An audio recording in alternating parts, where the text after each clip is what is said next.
আজকে বেরোনোটা আসলে ঘোরার জন্য নয়, একটা দরকারি কাজ ছিল। কিন্তু মা হওয়ার পর অনেক কাজই আর একা একা করা হয় না। তাই আমার সঙ্গে বেরিয়েছে জয়াঙ্ক, আর ওকে সামলানোর দায়িত্বটা নিয়েছে ওর বাবা। আমি তখন নিজের কাজে ব্যস্ত ছিলাম, আর ওদিকে বাবা ছেলে দুজনে চুপচাপ অপেক্ষা করছিল। দূর থেকে দেখতে দেখতে হঠাৎ করেই মনটা কেমন যেন হয়ে গেল। জীবনের সবচেয়ে সাধারণ মুহূর্তগুলোই হয়তো সবচেয়ে সুন্দর। কোনো বড় আয়োজন নেই, কোনো বিশেষ পরিকল্পনাও না, তবুও ভালোবাসা ঠিক নিজের মতো করে ধরা দেয়। কাজটা শেষ করেই আর এক মুহূর্তও দেরি করলাম না। দৌড়ে দৌড়ে চলে গেলাম আমার ছোট্ট মানুষটার কাছে। এতক্ষণ পরে ওকে দেখতে পেয়ে যেন বুকের ভেতরটা শান্ত হয়ে গেল। শুধু আমার না, ওর চোখের দিকেও তাকিয়ে মনে হলো ও যেন অপেক্ষা করছিল আমার জন্য। কিছু দূরত্ব খুব ছোট হয়, কিন্তু সেই ছোট্ট অপেক্ষার পরের দেখা হওয়াটাই সবচেয়ে বড় শান্তি। সেখান থেকে আমরা চলে গেলাম সবজি বাজারে। আসলে এই গরমে খুব একটা বাইরে বেরোনোই হয় না। তাই আজ যখন বেরিয়েই পড়েছি, ভাবলাম এক কাজের সঙ্গে আরেকটা কাজও সেরে নেওয়া যাক। এক ঢিলে দুই পাখি মারা আর কি।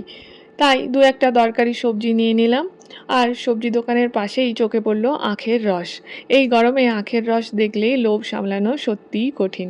তাই আর বেশি ভাবলাম না, এক গ্লাস খেয়েই নিলাম। মনে হলো গরমে ক্লান্ত শরীরটাও যেন একটু স্বস্তি পেল। অনেক দিন ধরেই বাজারে যাওয়া হচ্ছিল না।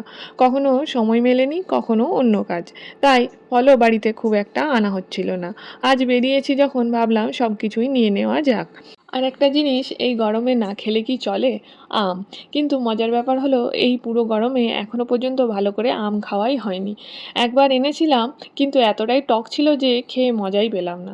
তবে আজ বাজারে গিয়ে দেখলাম বেশ ভালো ভালো আম উঠেছে। তাই আর রিস্ক না নিয়ে দু রকমের আমই নিয়ে নিলাম। ভাবলাম একটা না একটা তো নিশ্চয়ই ভালো বেরোবে। আর এদিকে আমাদের জয়াঙ্ক বাবুর দুষ্টুমি তো চলছেই। ওর সবচেয়ে পছন্দের জিনিস কি জানেন? গাড়ির গিয়ার নিয়ে খেলা করা। যতই বারণ করি, ওর কাছে ওটাই সবচেয়ে মজার খেলনা। কী যে আনন্দ পাই সেটা বোধহয় ওই জানে। আর ওদিকে জয়াঙ্কের বাবা, জয়াঙ্কের গাড়িটা গাড়িতে ঢোকানোর চেষ্টা করছে, কিন্তু সেই কাজটা যে এত কঠিন হবে সেটা বোধহয় ও নিজেও ভাবেনি। বেশ খানিকক্ষণ ধরেই যুদ্ধ চলল। তারপর বাড়ি ফিরেই আবার শুরু হলো আরেক পর্ব। কারণ একটা মায়ের কাজ তো কখনো সত্যিই সত্যি শেষ হয় না। বাইরের কাজ শেষ হতেই ঘরের কাজ অপেক্ষা করে থাকে। সৌভাগ্যবশত জয়াঙ্ক তখন ঘুমিয়ে পড়েছিল। তাই সেই সুযোগে ঝটপট রান্না বসিয়ে দিলাম।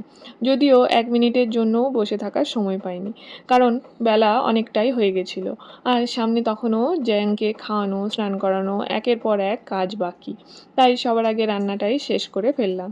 আজ দুপুরে ছিল ভাত, পুরুল আলুর ঝোল, আর সর্ষে পোস্ত দিয়ে রূপচাঁদ মাছের ঝাল।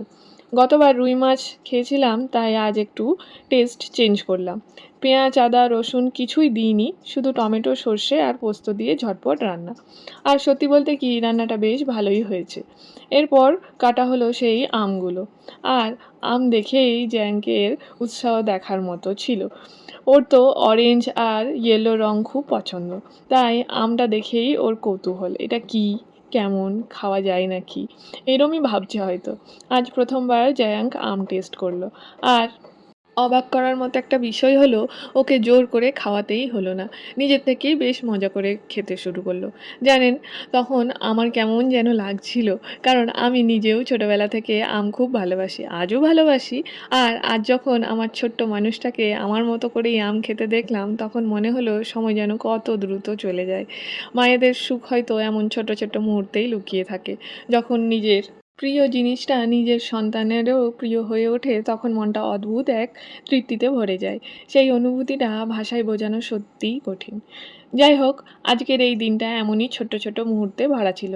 খুব সাধারণ একটা দিন, কিন্তু এই সাধারণ দিনগুলোর মধ্যেই আমাদের সবচেয়ে সুন্দর স্মৃতিগুলো তৈরি হয়।